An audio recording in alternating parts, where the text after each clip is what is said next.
Guys, welcome back. 1776 or bust. So I did a recent survey, two recent surveys actually on YouTube, and I'm kind of surprised, man. It actually got a lot of votes, which is kind of cool. So over a day or so, there's over 1,400 votes. Now, there were two different surveys. They weren't the same. But the first survey I sent out was, which would you choose if you could only have one? Of course, this is in the world of firearms. And your choices were Glock 19, CZ-P10C, the M&P 2.0 Compact, the SIG P320X series, and then I put other for, obviously I couldn't list every single firearm that's out there right now. But I wanted to get your take on what you guys thought were your choices. What did you consider the one and only one that you would pick if you could only pick one? So interestingly enough, which I guess isn't so interesting because when you think about it, it makes a lot of sense based on their sales and just how popular they've been over the years. But the Glock 19 actually came out as the winner with 29% of the votes, which was kind of cool.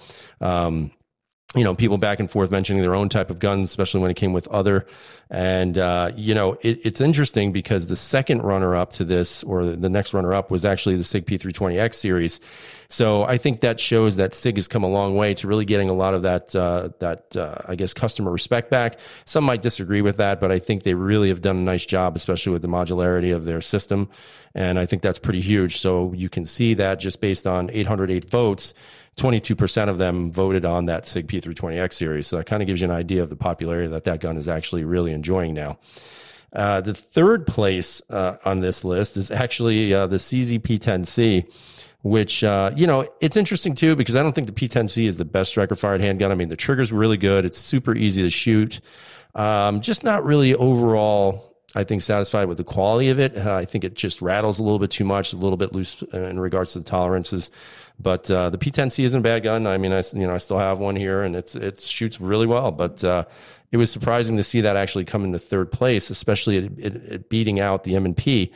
And that came in at 12%. And it's just interesting how the M&P 2.0 series just doesn't seem to be able to rise to the occasion, so to speak, in regards to fan popularity. And then 18% was the last place, or I have to say actually 18% beat out the M&P because that actually came in with 18%. So that actually doesn't do the M&P much service in regards to its popularity when there's other firearms that people put on there, and they chose that over the M&P. So I'm not sure why that is. I think the Smith & Wesson M&P 2.0 has been a great gun. Never had issues with them, and I think they continue to service a lot of people well in regards to whether it's a police firearm or just personal use. But it's kind of interesting to see how that finished dead last. So then I posed another question, and this one was kind of an interesting one because people were mentioning guns that were not on that list that had hammers. So my next question was, okay, it's hammer time. Which do you choose? So the choices that everyone had was the CZ-P01. I put down the Beretta M9 and really any model of M9, whether it's the A3 or whatever you want to put in there. And then the 92X also was involved in that as well, since that is more of a modern version of the old 92 series.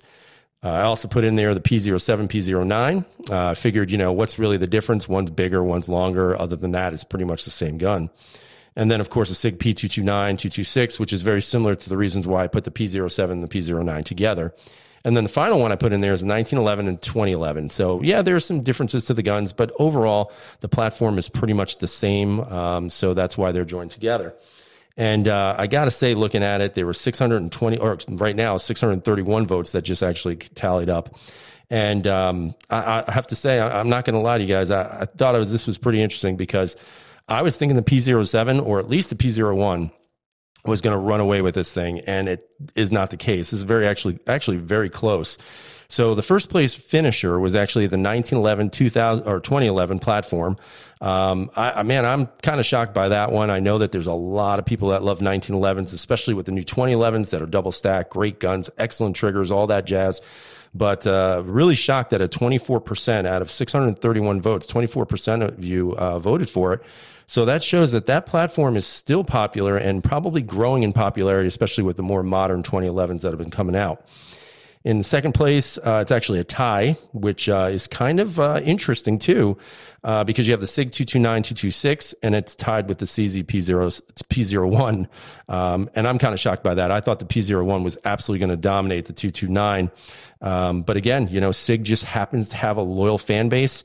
The 229, 226 platform has been proven, and it is a very good gun. I know many of you probably have either shot one or owned one, but it does not disappoint in any way, shape, or form. And it's amazing that it actually tied with the P01, which, as many of you guys know, this P01 thing is just my favorite handgun of all time. I have 3 of them, and I just love them to death. So I thought that was kind of cool that it tied with the SIG. Let's see, for third place, it, of course, is going to be, well, let me see if I have it on the table here. I don't even know if I do. This one right here, the P07, P09 platform, this actually comes in the third place. So that is very interesting as well. But again, not surprising. I mean, there's a lot of people that just love the P07. It's a pretty easy gun to shoot. The P09 is even easier because of that side of the size of the slide. But I think overall, there's a lot of P07 fans out there. They are pretty durable, pretty reliable, no issues with them. They're kind of cool looking. And more importantly, they do have very good quality in regards to the firearm and its construction. And then last but not least, which again did not surprise me, it is the Beretta M9, and really any model of the M9 series, including the 92X series, and that finished dead last at 14%. So interestingly enough, it seems like Beretta still can't seem to win a large market share. Not sure why. I mean, the M9 platform is a good platform. My the M9 A3 I had, or A2, was fantastic. It was a good gun.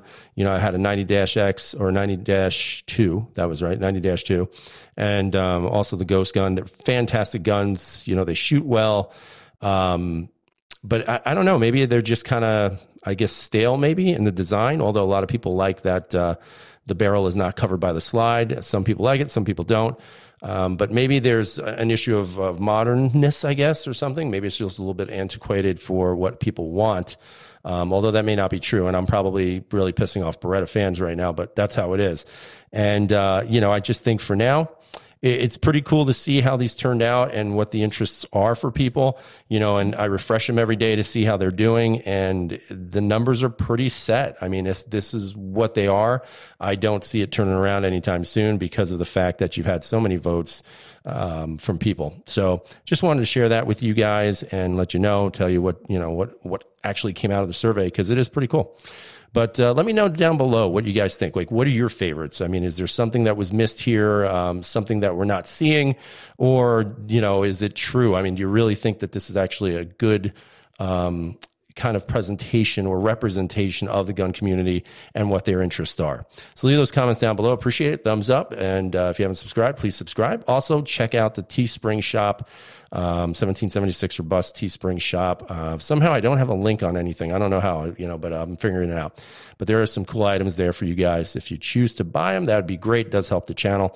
But as always, stay safe, have a great night, and freedom is never free.